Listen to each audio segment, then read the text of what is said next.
পাকিস্তানের উপপ্রধানমন্ত্রী ও পররাষ্ট্রমন্ত্রী মোহাম্মদ ইসাকদার বাংলাদেশ সফরে এসে অন্তর্বর্তী সরকারের সদস্যদের পাশাপাশি রাজনৈতিক দলগুলোর নেতাদের সঙ্গে বৈঠক করছেন। বৈঠকের বিষয় কী হতে পারে তা নিয়ে চলছে আলোচনা এবং সমালোচনা।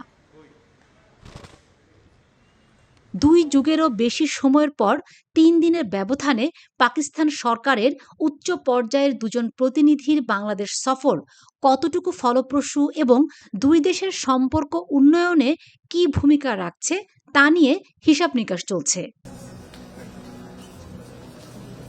তবে পাকিস্তানের উচ্চ পর্যায়ের এই প্রতিনিধি দল আসার পরই সবার মনে একটি প্রশ্ন এসেছে।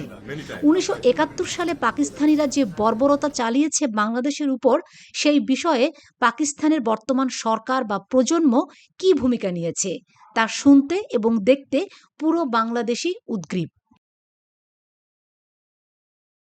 এদিকে ৭১-এ গণহত্যার জন্য ক্ষমা চাওয়া সহ অমীমাংসিত বিষয় 2 বার সমাধান হয়েছে বলে দাবি করেছেন পাকিস্তানের উপপ্রধানমন্ত্রী ও পররাষ্ট্রমন্ত্রী ইসাকদার।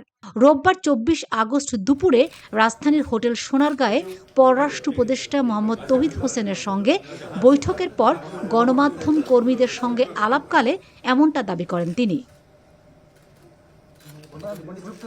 বৈঠকে অমীমাংসিত বিষয়গুলো নিয়ে আলোচনার বিষয়ে জানতে চাইলে ইসাকদার বলেন, অমীমাংসিত ইস্যু নিয়ে বলতে চাই। 1974 সালে প্রথমবারের মতো ৭১ ইস্যু নিষ্পত্তি হয়েছে।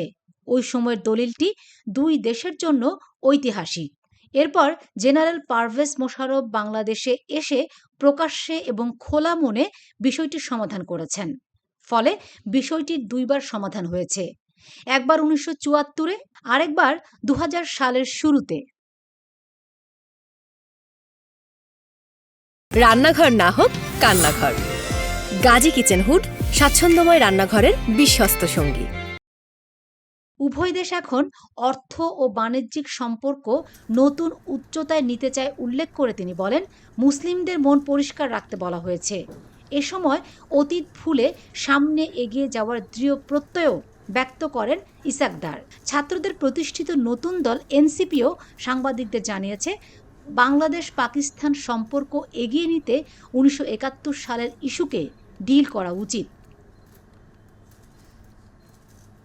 তবে ৭১-এর মুক্তিযুদ্ধে চালানো গণহত্যার বিষয়ে পাকিস্তান কী অবস্থান নেয় সেটিও বাংলাদেশ পাকিস্তান সম্পর্কের ভবিষ্যৎ ঠিক করার ক্ষেত্রে গুরুত্বপূর্ণ বলেও মনে করেন সাবেক কূটনৈতিক ও আন্তর্জাতিক সম্পর্ক বিশ্লেষকদের অনেকেই।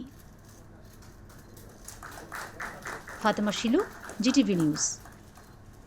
Thank you, respected Senior Secretary and His Excellency the High Commissioner. May I